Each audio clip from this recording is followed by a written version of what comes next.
शांति थी शांति एक मिनट तो आगे शांति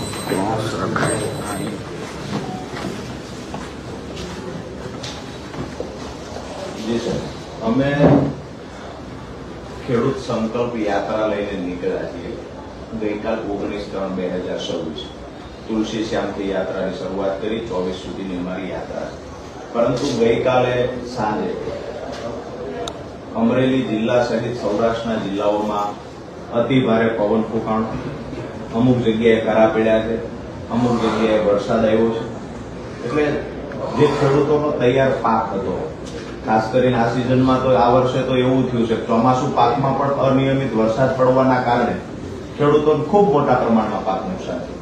હવે એ પાક નુકસાન ભરપાઈ કરવા માટે થઈ અને ખેડૂતે શિયાળુ પાકનું વાવેતર વધાર્યું, પાક તૈયાર કરવા માટે મહેનત કરી, તમામ પ્રકારના ખર્ચ કર્યા, પાક તૈયાર થઈ ગયો અને વરસાદ પડ્યો એટલે કોઈનો ખેતરમાં પાક પલળી ગયો, કોઈનો ખળામાં પાક પલળી ગયો અને ખેડૂતોને મોટા પ્રમાણમાં શિયાળુ પાકમાં નુકસાન થયું.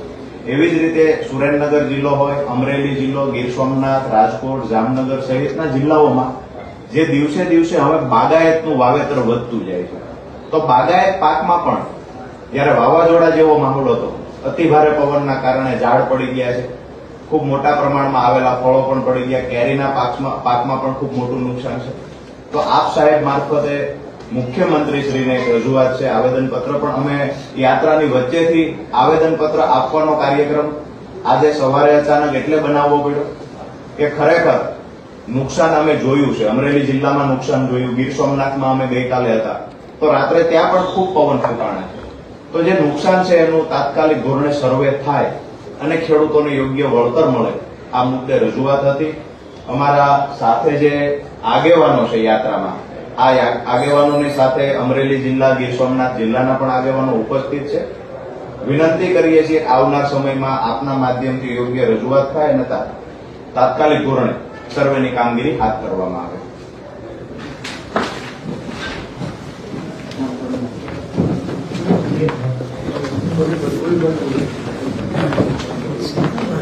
આપી ખેડૂતો આવેદનપત્ર આપે.